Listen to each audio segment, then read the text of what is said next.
So, when you don't know how to do something, how to fix something, or how something works, what do?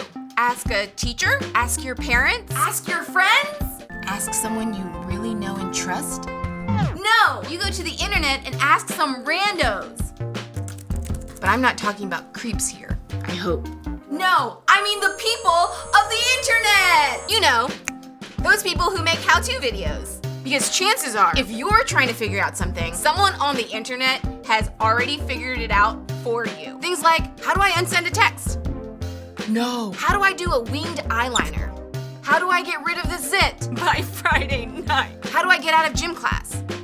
How do I screen cap Snapchat without getting caught? They'll never know. But then there are things in life that don't have an easy fix, that don't have a simple solution, that don't have a how-to video. Things like what to do when you have problems with family, or when it seems like you have no control in your life, or what to do when someone has done something to you. I mean, clearly, they gotta go. The truth is, there's a lot of life that doesn't have a solution you can just find online. So how do you know what to do when you don't know what to do?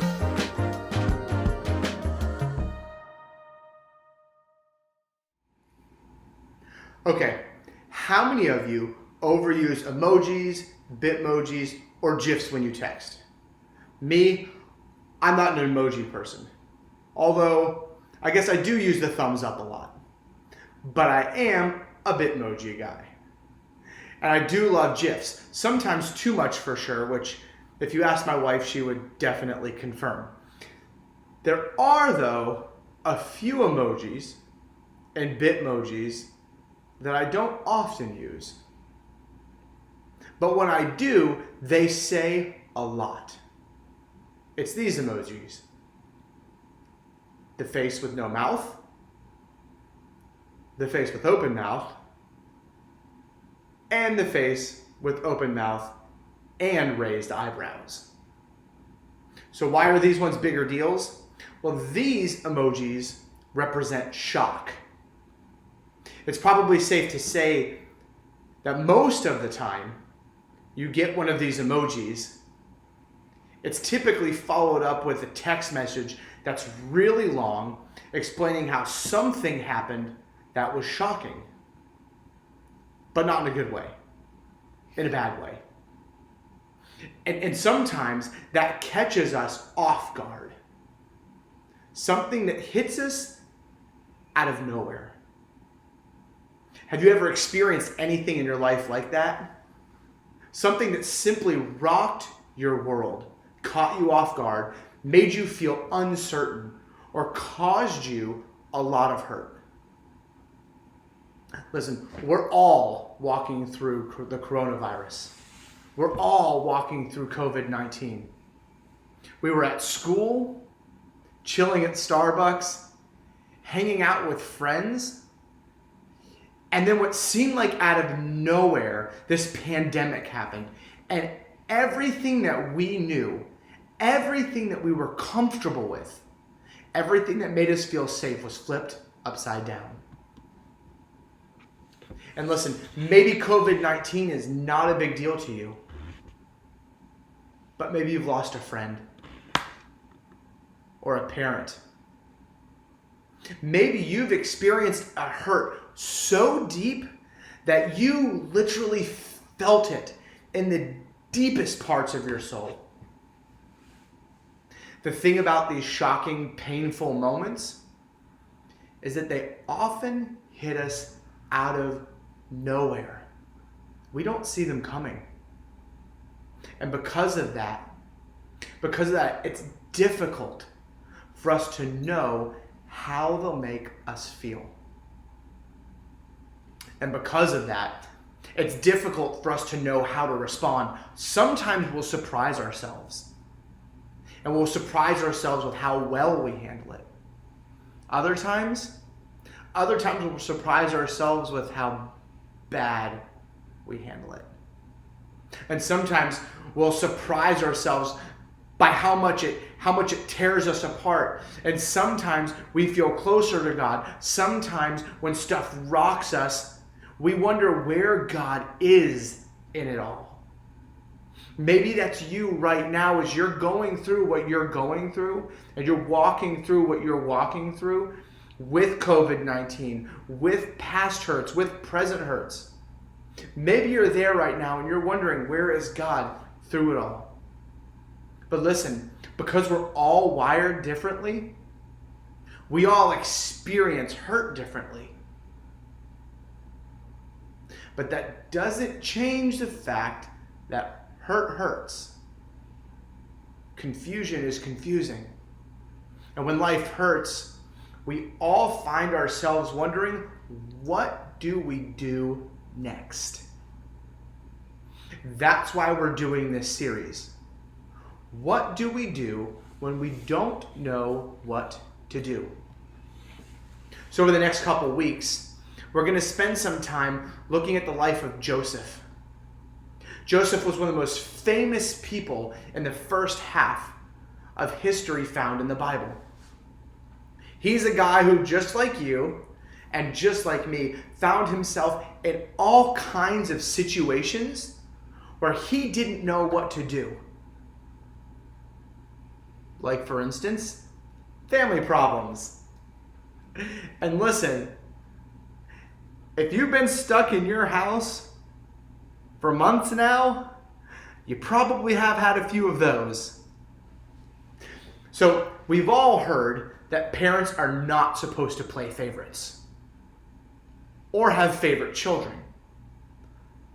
No one told Joseph's dad that, because Joseph was definitely his dad's favorite, which obviously allowed him to get special treatment. His brothers didn't like that. And on top of that, Joseph had 2 dreams that his brothers and even his parents bowed down to him out of respect and honor. And he was not shy about telling them that either. So Joseph has these dreams, and rather than thinking, oh, you know what, I'm the favorite child, I think my brothers might get a little jealous, they might not be too fond of me, maybe I shouldn't tell them about this dream. Nope. Joseph turns around and goes right to them and says, guys, I had these dreams where you bowed down to me. So what happened? Well, the story is found in Genesis chapter 37. Now, because the story takes up the entire chapter, I'm not going to read it because it would be really, really long. So instead, I'm going to go ahead and just tell you the story. I do recommend, though, that you read it throughout the week. So, here's Joseph. Joseph is his dad's absolute favorite. He has these dreams. So the first dream, he dreamed that him and his brother were all bales of grain. And all these bales of grain bowed down to his bale of grain. That was the first dream. The second dream, he had a dream that the sun, the moon, and 11 stars, each signifying one of his brothers, that they all bowed down to him. So he comes to them and he tells them about these dreams. Now here's something else about Joseph. Joseph had this super fancy coat. It was super colorful, and it was a very special coat that his dad gave only to him. So this coat, every day he walked around, his brothers saw, here's Joseph, he's the favorite. Joseph tells them these dreams. So that his brothers are getting super jealous, really frustrated, really angry. They don't like Joseph. Then one day they have this idea that they're going to kill Joseph. So they take Joseph, they take him out, they go to kill him, and right as they're about to kill him, one of his brothers stands up for him and says, whoa, hold on. We really shouldn't do this. We really shouldn't do this. And so what they do is they take Joseph's his coat off, and they cover it in animal blood, and they take Joseph and they throw him in a well. And then they're just going to leave him there. And right as they're about to leave him there, these travelers come by, and his brothers end up selling Joseph to these travelers. So here's Joseph. He wakes up that morning, and everything is normal. Everything is great for him. He's his father's favorite son. He gets probably whatever he wants. He's got this sweet coat. Everyone's going to bow down to him. Everything's great. So he wakes up, and in the matter of one day, he goes from up here to down here. And his world, his whole life, everything is flipped upside down. He's betrayed by his own family. So our stories are obviously different than Joseph's. But we've all experienced pain of some kind. We've all had tough moments that catch us completely off guard. So you see, Joseph, when he was in despair and wondering how life would turn out, how everything was going to turn out, how could he go from being in this well and then sold off as a slave? How's it going to turn around? So here's what happened. Joseph, he knew that he could rely on the truth that God was with him. So those four words say it all. When there's nothing that you can do, when you don't know what to do, God is with you.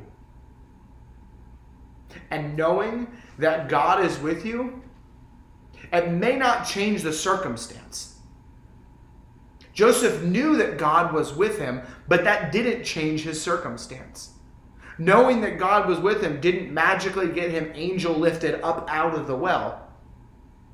Knowing that God was with him didn't magically get him like genie poof disappeared as he was being transported off as a slave. No, it didn't change his circumstance, but it definitely changed him. It may not change your circumstance, but knowing that God is with you, it might just change you. It'll change the way that you see things. It changes the way that you think. It changes the way you might react. Change your outlook. Change your hope. Your faith. And right now, with what we're going through in our world, sometimes we don't react the right way. Our outlook can be questionable. Our hope, our faith. But everything changes when you know that God is with you. Those four words change it all. God is with you. He loves you so much. We just celebrated Easter this past Sunday. And we talked about how Jesus died on the cross for you. How that veil was torn in two. And you were able to have a relationship with Jesus and have access to God. If you didn't see that, go back and watch it. But God loved you so much that he sent his son, Jesus, to live a perfect life here on earth for you. Why? Because we mess up. We're not perfect. But Jesus lived a perfect life, died a death on the cross, overcame death, hell, and the grave, and came back 3 days later so we can have a relationship with him. And it's as simple as confessing with your mouth and believing in your heart that Jesus is who he said he was. If you want a relationship with Jesus, and you want to know that God is with you, I want you to repeat this prayer after me right now. It's a simple prayer. Just say, Jesus, right now, I give you my heart. I give you my life. I confess with my mouth and I believe in my heart that you are the Son of God and you are Lord. Forgive me for the things that I've done that have separated me from you. And help me daily to live for you. It's in your name I pray. Amen. Now listen, if you just prayed that prayer for the first time today, we are so stoked and excited for you, and we want to hear about it. So comment on this video. Shoot us an email at naplesyouth@napleschurch.com. Text me at 239-450-0188. Or reach out to us on any of our social media platforms. We want to hear from you. Be real. And remind yourself and each other that God is with you. Those 4 words that change everything. We love you guys. We miss you. We can't wait to see you guys again soon. All right, bye.